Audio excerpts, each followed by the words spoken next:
Welcome back to Mystara, Vatos, and get ready to have your minds blown. I mean, you're going to need to watch this video several times to comprehend the just massive amount of insane surrealism that is contained in this week's offering, the Immortal Storm. I'm talking sentient musical notes, trying to figure out how to disguise your nigh invulnerable player characters while they're trying to take the subway in Skokie, Illinois, and run through a giant Pac-Man maze on the elemental plane of matter. I've read this module several times, and I'm still not sure what I've read. But I'm Mr. Welch, and we're taking on the Immortal Storm today. The Immortal Storm was written by the immortal Frank Mentzer and his only module ever written for Mystara. Yes, he wrote the basic rules as well as coordinating with Gygax on the Marvelous Magic book, but he never actually wrote a module for the setting before. He did have one in mind to showcase how Immortal adventures were supposed to look, but the editors at TSR changed the premise, so that module was sadly lost to time. This is also Mentzer's last TSR work, as he left to work with Gary shortly thereafter until TSR famously unleashed their lawyers on that production. Larry Elmore does the cover, and Valerie Valasek joins him to create the interior art.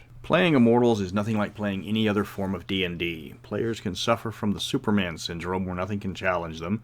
I mean, what can challenge a creature who possesses reality warping as a basic ability? So the players are going to face a large number of creatures that are inexplicably on their own power level, or get kicked down a peg for story reasons.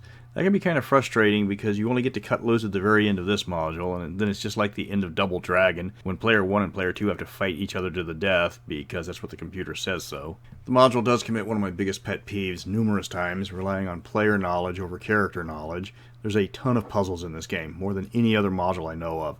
The opening section requires the party to solve several anagrams to get the adventure started, so bring your Scrabble tiles. It just gets harder from there. There's logic problems galore, musical puzzles, and finally a reason to use your college algebra with a math puzzle. If you're not fond of puzzles, this module is going to be one giant slog as you watch the rest of the party trying to figure out what to do while you're trying not to get bored. A few puzzles in an adventure is fine, but including all the anagrams this module has, it makes the puzzles over a dozen. The players have characters on par with gods. A simple logic puzzle is not going to even bother them when you can ramp your intelligence or your wisdom up to over 30 easily. The module is a stock scavenger hunt. Each item is set in a different world. Mystara does their outer planes different from other settings. To Mystara, settings like Greyhawk or Darksun would be considered an outer plane alongside Celestia and Dis.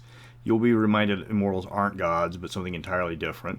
You can create entire worlds with your powers, but you're also strangely vulnerable to attack if you're not careful. Sure, you can't die, but respawning can get embarrassing if you get taken out by something feeble like a storm giant. The module starts off by introducing the Immortal Storm, and it's just that. It's a storm that's immortal that will destroy the multiverse with left unchecked. It doesn't get any more description than that. So the obvious choice to stop this reality-consuming storm are the 5 party members that just achieved immortality. To find out what you need to stop it, you have to unscramble the nonsense phrases it spouts, which are the first of the puzzles. There's 5 puzzles, one for each sense, and to find the 5 items you have to go to 5 different worlds. Ignore the immortals they present at the beginning. It just seems to be like more early installment weirdness than a continuity problem. If the players push you, just tell them the hierarchs that introduce themselves in the first attempt to stop the storm are just the alternate identities for the actual ones presented in later box sets. That fits in with the fluff of Immortals having more than one name, and the players shouldn't really worry about it because the hierarchs are just there as cameos anyways. MacGuffins that you have to track down are the 5 essences of sense, as in the sense of taste, the sense of smell, stuff like that. Each one is on a different plane, and each plane has different rules of reality. Some of them will be easy to relate to, others are just off-the-wall bizarre. The players have to navigate through the planes they travel to, find the essence, and report back to the big boys who sent you on the mission. It's a module made for starting Immortals, and it's nothing like the old adventures you were used to. There's no way to die permanently. If you get killed, you basically respawn, and you have to go get a new mortal body. If everyone dies, then you all respawn, but the higher-ups send someone else to do your job on that plane, and think less of you for failing. Your first mission is an easy one. You get to wrestle a fire immortal to find out where you have to go to get that bit of the scavenger hunt. This comes across obviously as a way to introduce new rules to players, and it's not difficult of a challenge as the players have to think out of the box to get used to the fact that they're not just regular D&D characters. This is tutorial mode, and while the players will instantly recognize that, it will help them understand the new rules. Okay, now this is where it gets weird. I am talking about the 3rd book of the Gormenghast trilogy Weird. The second part of the module has the players running an obstacle course with a sentient C note.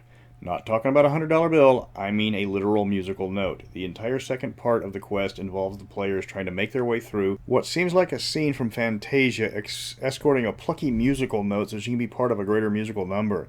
There's a lot of riddles here, most of them musically oriented, and a knowledge of musical movement and compositions help immensely in this section. It's a very hard concept to grasp, and you have to play it slow with some players. The third part of the module is the shortest part. It's not even 2 pages in length. It's a breather between the rather lengthy musical section and the larger sections to come. You've got to deal with sentient thoughts in this area to get the third item. It's not as difficult as you would think. You don't have to turn yourself into a weaker form, and the item is found by role-playing. So the players can catch a break, as the next sections are rather dangerous. The fourth section resembles that of a Pac-Man maze, where you have to find the lord of a giant maze while a moon hunts you down trying to squash you flat that's in these hollowed-out tunnels that's inside of a larger moon. You heard me right. You're being chased by a moon.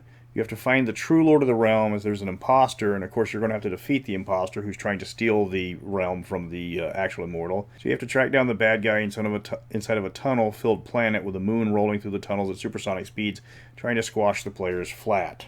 The fifth part of the adventure is possibly the most famous from this adventure because it takes you to the real world in 1986. There you have to make your way from New York City to Skokie, Illinois, and back again to find the last part of the essences. Your magic doesn't work, and your players are stuck in their mortal forms, though your stats are through the roof, and you outclass just about any mortal creature you face.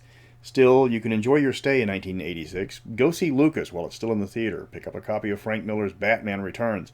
And be sure to pop in the newly released Peace Sells But Who's Buying into your tape deck on your drive to Skokie. This is by far the largest quest, taking up 12 pages of the 40-page module. Once you get the 5 senses back to the hierarchs, they will decide to have all the players fight to their mortal form's death for their own amusement. The winner gets to throw the MacGuffin device into the storm for the honor of their sphere. So everybody practice your Clancy Brown accents, because there can be only one in this one.